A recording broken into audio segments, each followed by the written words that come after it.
नमस्कार दोस्तों, माँ की कृपा आप पे सदैव बनी रहे। दोस्तों, यदि आपके घर में हमेशा आर्थिक तंगी बनी रहती है तो संभव है कि आपके घर परिवार में कुछ खास कमियां देवी लक्ष्मी को नाराज कर रही हैं। किन कमियों से देवी नाराज होती हैं, आइए जानते हैं दोस्तों।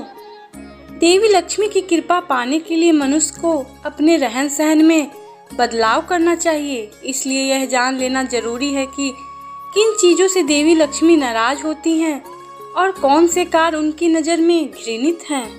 दोस्तों, देवी लक्ष्मी धन की लक्ष्मी हैं और वह चंचल भी हैं, लेकिन कई बार वह कुछ घरों से केवल अपनी चंचलता के कारण नहीं जाती, बल्कि उस घर में हो रहे अन्याय और घर वालों की कृत्य से दुखी होकर चली जाती हैं।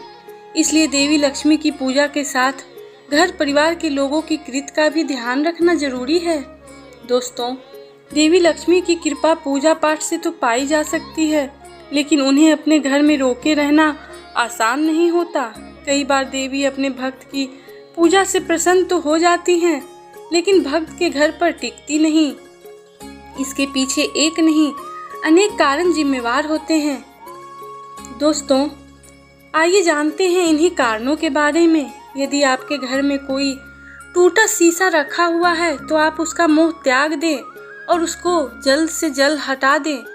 टूटा हुआ दर्पण नकारात्मकता का कारण होता है और ऐसे घर में कभी देवी लक्ष्मी नहीं आती।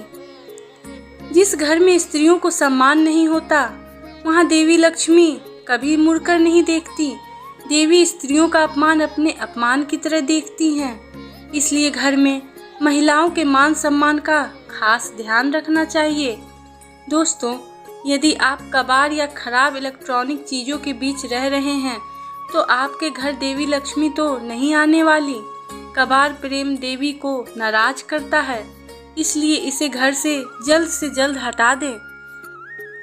यदि आप अपने माता पिता का सम्मान नहीं करते अथवा उनकी देखभाल से कतराते हैं तो तय माने आपके पास लक्ष्मी कभी नहीं रुकने वाली है। दोस्तों, जिस घर के लोगों के विचार और कर्म गंदे हों वहाँ देवी लक्ष्मी पैर भी नहीं रखती। भले ही माता को खुश करने के लिए आप कितनी भी पूजा कर लें, लेकिन वह प्रसन्न नहीं हो सकती है। जिस घर में क्लेश का माहौल रहता है वहाँ देवी नहीं रुकती है। इसलिए घर में प्रेम और सौहार्द का माहौल रखना बेहद जरूरी है। दोस्तों, जिन घरों में बर्तन जूठे हुए फैले रहते हैं वहाँ देवी का निवास कभी नहीं होता है। इसलिए घर में बर्तन हमेशा सही स्थान पर और सहेज करके रखें। दोस्तों, अगर ये वीडियो आपको पसंद आया हो तो प्लीज़ इसको लाइक और सब्सक्राइब करना नहीं भूलिएगा।